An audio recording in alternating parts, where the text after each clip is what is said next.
Hello everyone, today I'll be going over Codeforces round 813, and yeah, let's get started. So for problem A, we're given two integers n and k, and also a permutation of length n.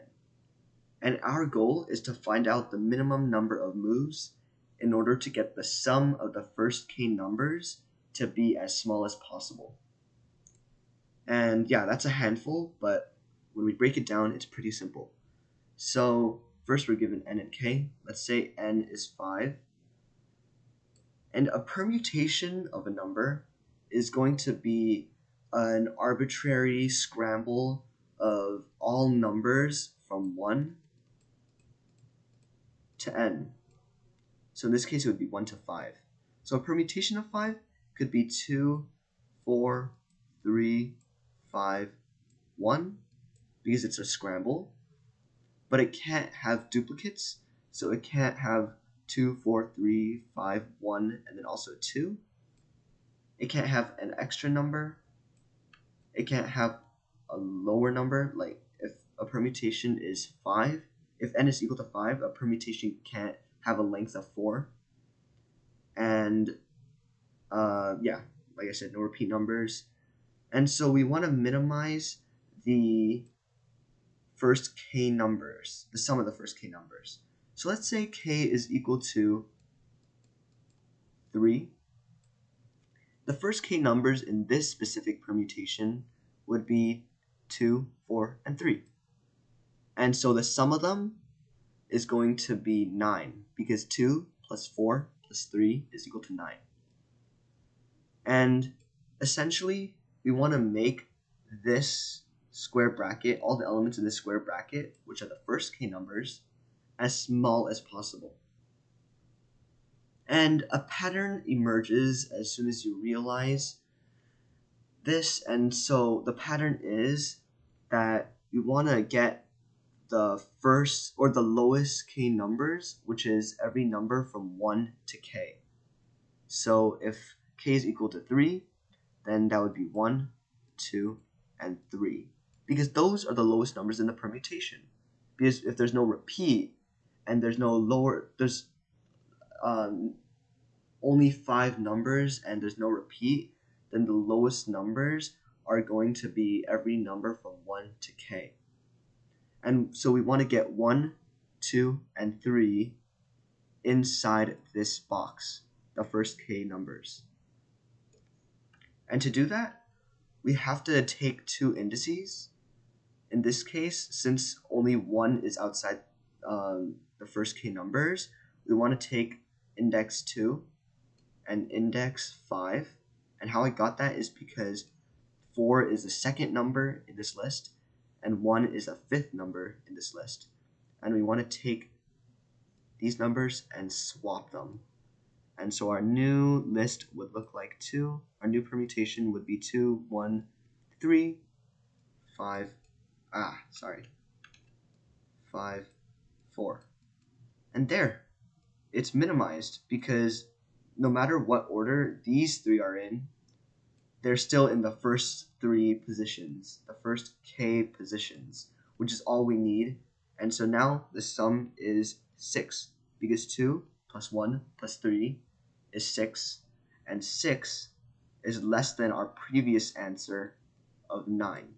And so this is our most optimal answer. And this is going to be the case for every single test case.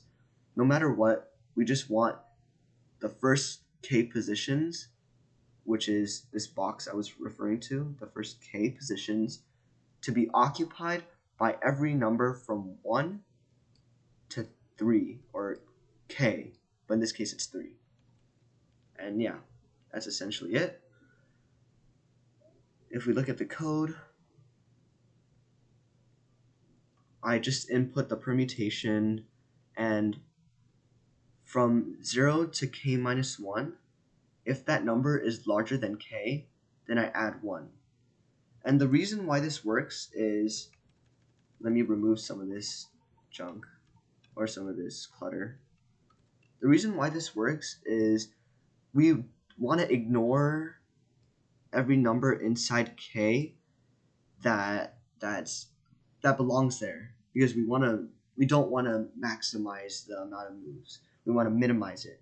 And so if a number already belongs there, remember in this case it's 1, 2, and 3, because it's every number from 1 to k belongs into k. And so 2, it's in this list, so this belongs. 4, I don't see a 4 in this list, and so what we do is we add 1 to the answer tally. And 3, it's also in this list, so it's chill. And that's it. That's it from this K box.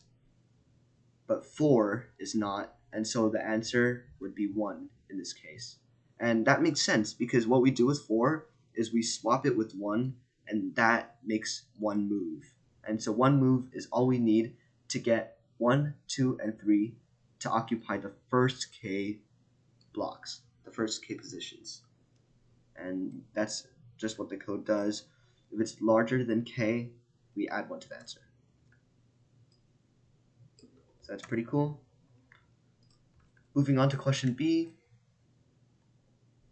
So we're given a permutation of length n, and then we want to maximize the sums of each specific index with the least common multiple of that specific index with that element. And a least common multiple of 2 integers is going to be the smallest integer that divides both of them. So for example, we have 3 and 5. Their least common multiple would be 15, because 3 divides 15 and 5 divides 15. And when I say divides, I mean 15 divided by 3 is going to be an even number. Or a whole number, sorry, whole number. Because 15 divided by 3 is equal to 5. That looks like a whole number to me. And 15 divided by 5 is equal to 3. So there. We want to maximize the least common multiple of both numbers as much as we can. And this problem is a bit confusing because, or at least to me, because I didn't know where to start. I didn't know I didn't see any patterns right off the bat as to where to put each permutation. And that was especially so because the test cases that they gave were absurdly small. And I think, yeah, because that's what I would do if I were them too, because if they were any larger, it would give off the answer right away. Because the answer is extremely simple. And the answer is to just put, so for every adjacent permutation, like let's say we're given permutation 1, 2, 3, 4, 5, or these are their indices. So this is position 1, position 2, position 3, position 4, position 5. We want to put 2 at position 1, 1 at position 2, or sorry, since this is an odd number, we want to put 1 at 1, 3 at 2, 2 at 3, 5 at 4, and 4 at 5. And all I'm doing is, if n is an odd number, so in this case n is equal to 5 because the permutation is of length 5, we want to first put 1, like the number 1, onto position 1. And then after that, for every single element, we want to swap the element and move it to the right. So we take the index and move that to the right, and then we take the other index and move it to the left. We just essentially, I'm overcomplicating it. So we just take these two numbers and swap them. And as you can see, the least common multiple of 3 and 2 is going to be 6, because 6 is the smallest number that divides both 2 and 3. And since it's again 2 and 3, that's also 6. For 5 and 4, I believe it is 20. And again, since it's 5 and 4, it's 20. And I don't really have a formal proof on why this works, but I tried it with a bunch of written hand cases, like on paper and pencil, and I just found out that when you swap the numbers, it ends up working a whole lot better. And we can already see right off the bat that, and also 1 and 1 would, I think, is also 1.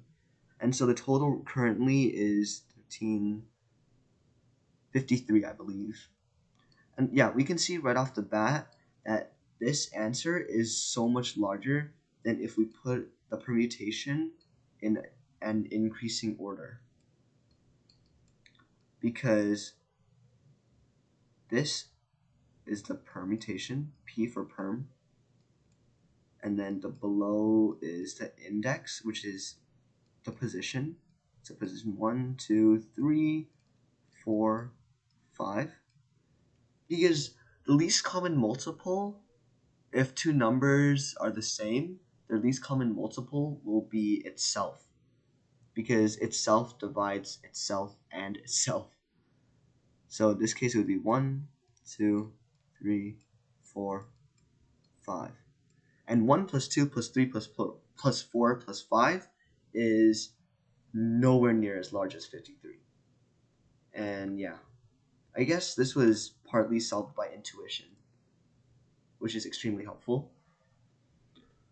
So yeah, what I did was, if n is odd, I just outputted 1 first, and then from 2 to n, I outputted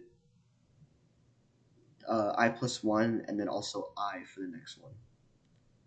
And let me show you this case.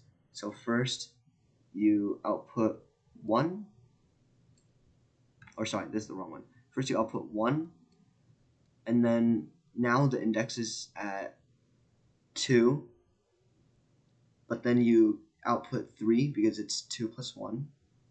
This is the swapping part.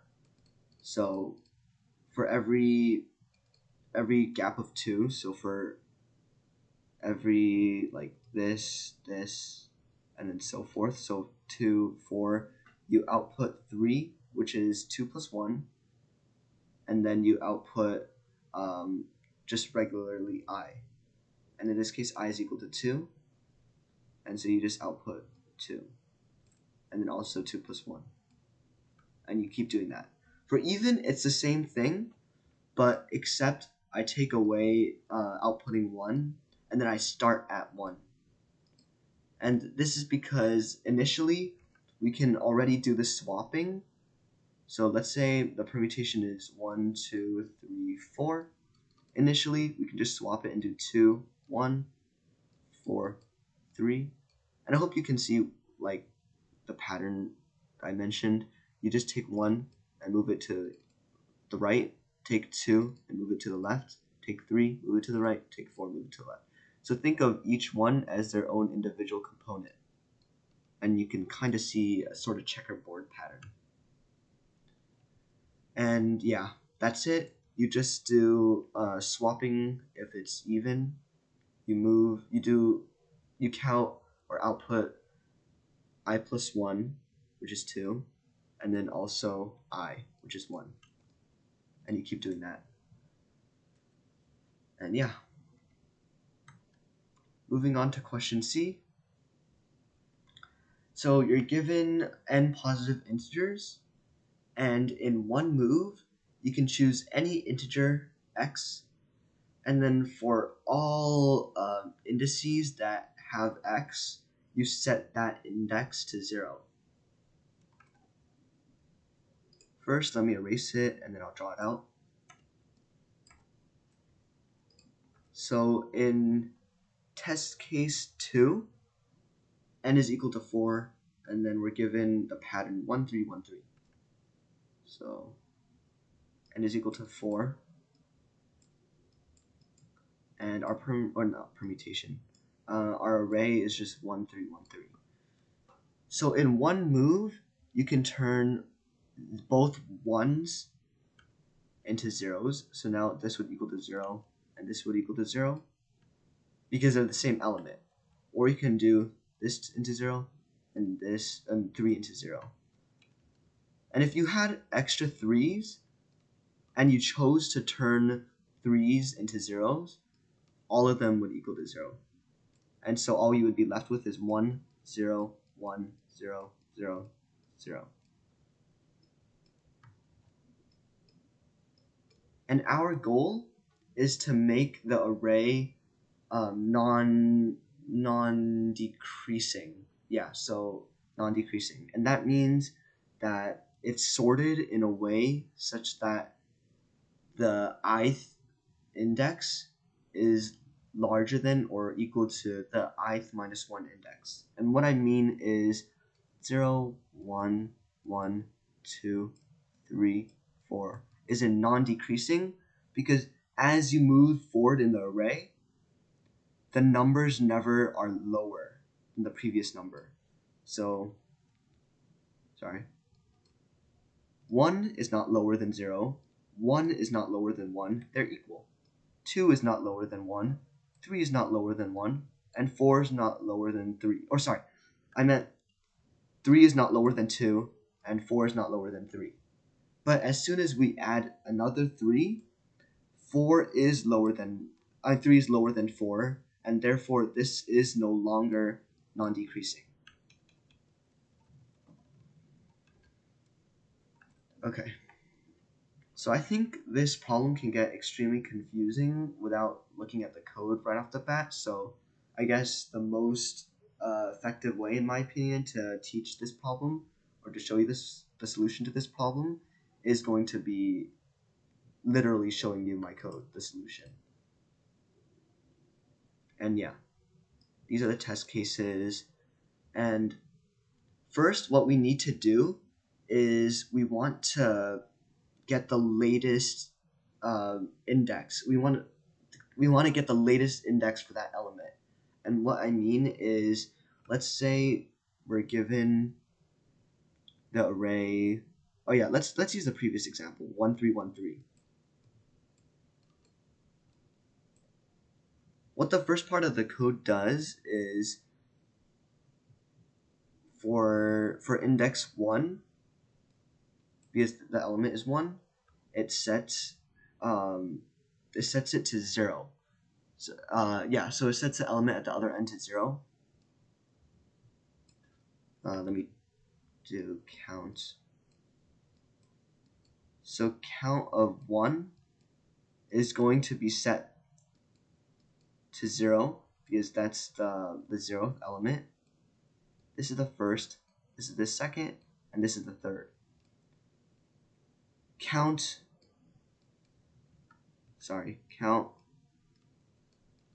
of 3 is going to be set to 1. Count of 3 is going to be set to 1.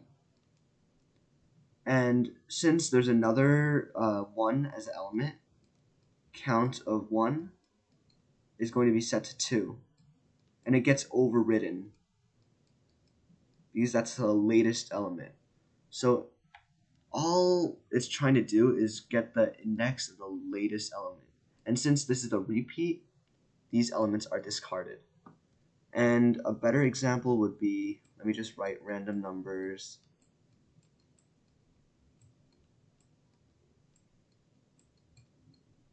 Okay. Another better way to show it is just grabbing the latest, the latest, the latest, the latest, and the latest. We discard this 6 because there's already a newer 6, and by newer I mean this direction is newer. And this 6, the one I circled, is newer than the one I crossed out. Same with this 4. And the reason you want to get the latest number is because you want to, well, it won't make too much sense right now, but I'll show you in a sec. And after that, what we do is we set the left I guess, pointer to n-1, and then while the list is not in non-decreasing order, you subtract 1 from the pointer. So let me grab another example from this. So it's going to be 2, 4, 1, 3. So say we're given 2, 4, 1, 3. So what the code I just showed you does is it starts off at this number, and then it checks if this number is larger than or equivalent to the previous number. And if it is, then all is well, and then we move to this number now, to 1. And what we do now is we repeat it. We check if 1 is larger than or equivalent to 4, which it isn't, and so it terminates at 1, and all we're left is 1 and 3. And initially, since we set the left pointer to 0, 1, 2, 3, since we set it to 3, which is n-1, subtracting 1 would make it equal to 2. So now our answer or our pointer is equal to 2. After that, what we do is if the pointer is equal to 0, which means the whole array is already in non-decreasing order, then we can output 0, which means no changes are needed in order to make the array 0. And that's the case where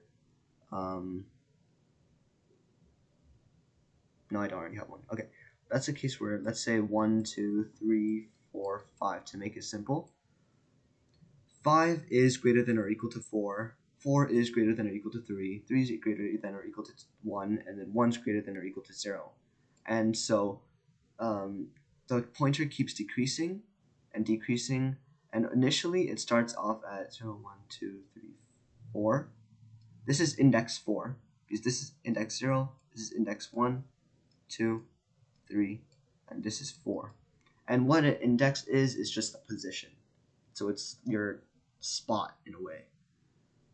And so 4, if this is 4 and it decreases 1, then it becomes 3, decreases 1, it becomes 2, decreases 1, it becomes 1, decreases 1, it becomes 0. And this signalizes the fact that the entire array is already in non-decreasing order. And since it's in non-decreasing order, the requirements are fulfilled and we don't need to change anything, which is represented as a 0. But in most cases, that's not going to happen. And so what we need to do is we need to create a set, or what I did was create a set. And a set is just a container that stores elements, and you can check if an element is in the set using set.count. But let's not get ahead of ourselves. And so what we do next is I created an right pointer, and all it does is just checks if it's the latest element. If it is, then it sets itself to itself still, then it's going to be the largest latest number, and otherwise it sets itself to the new largest latest number. What I mean is, remember over here with 4, 3, 4, 4, 5, 6, 6, 7, 3. So the right pointer checks if this is the largest latest number, and it isn't because there's already a 4. But so it keeps going, and then it checks 3. It isn't because there's also a 3. Checks the 4, and it is. And so the right pointer is now equal to 2, I believe, because this is index 0, this is index 1, 2, 3, 4, 5, 6, and 7. And yeah. And so it checks if it's the latest, and all that this is trying to do is make sure if there's a case where if it's 1, 1, 3, or 1, 1, 1, 2. Okay, I think something like this will work. So if this is the latest number, or sorry, 2 2s. It checks if this is the latest number, and it isn't because there's a 2 over here. And since it isn't, then we have to keep moving up. So now we're at this one. And now this is the largest latest number, and also our sequence starts here, our left sequence. And remember our left sequence, it's how many times, it's this thing over here. It's how many times we move over to the left in order to make that sequence non-decreasing. So this is when our non-decreasing sequence starts. And so that's what the right pointer and the left pointer does. And along the way, we insert the elements into the set.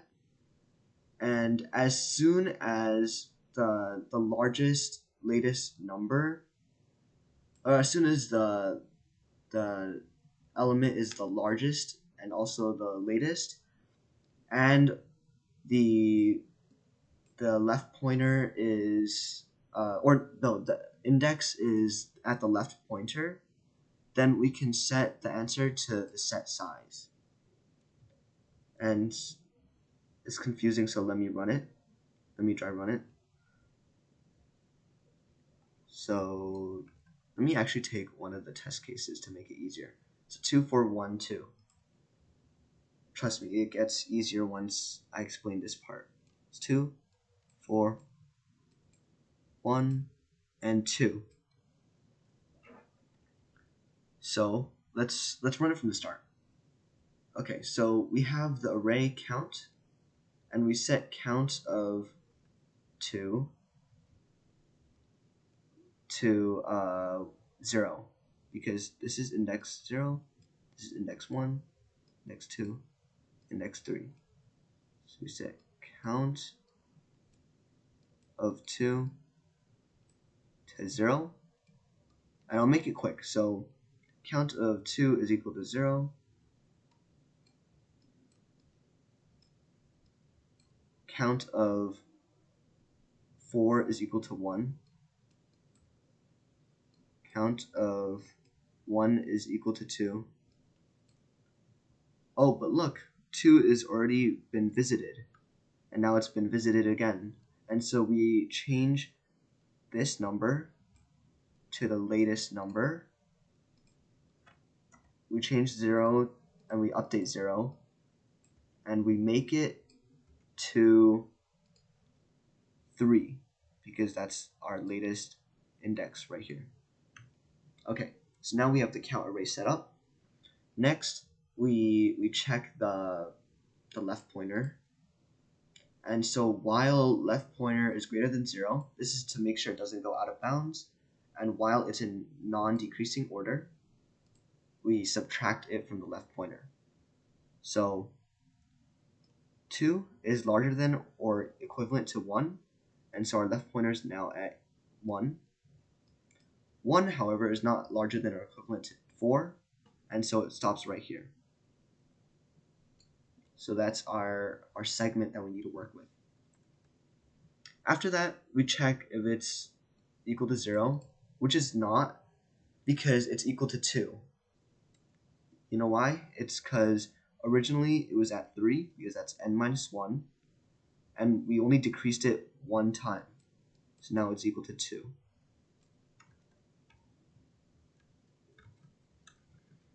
Let me redraw the box. That's ugly. Okay. So now we're in the cool part. We create the set, and then also make answer the largest maximum possible integer in order to make sure it doesn't interfere with any of the answers. And we create the right pointer. And so what it does is it checks 2. Is this the largest this is the largest element? And it's not, because there's another 2 here. And so it moves on, but it adds 1 to the set, because again, it adds everything into the set, anything it can. Okay, so this is the requirement I was talking about. What this means, like the right pointer is equal to I, it just checks if the right pointer, or like this element over here, is the largest, because if it's equal to I, then it would be the largest. And to show you, right now RB is equal to 3, because 2 is the index right now. It's the count index. And so 3 is not equal to 0, and so it moves on to 4. And it checks 4, and 4 is not equal to I, or sorry, count of a sub I. Yeah, so it's not the maximal non-duplicate answer, or the latest largest number, and so actually no, sorry, it is. So because 4 is the latest number, then that means that it's allowed to, this condition is fulfilled, because RB is equal to a count of 4, which currently is equal to 1. And since 1 is equal to 1, and this condition is fulfilled, we check the next condition, which is if I plus 1, or this number, 1, is greater than or equal to LB. And LB is 2. And since the index of 1 is equal to 2, then this works, because 2 is equal to 2. And so our answer is the set.size. And along the way, we only inserted 2 elements, which is 2 and 4. And so our answer is indeed 2. So all it's doing is just checking if it's the latest and largest number that we need to get rid of. And latest and largest, I mean closer to the right of the array, to the end of the array, and also the maximum possible index of it, which in this case is 1. And another requirement is that the next number is part of the segment. And yeah, that's it. So thank you for watching. I know it's confusing, so if you have any questions, feel free to ask in the comment section. And if you enjoyed it, please leave a like and subscribe. Thank you.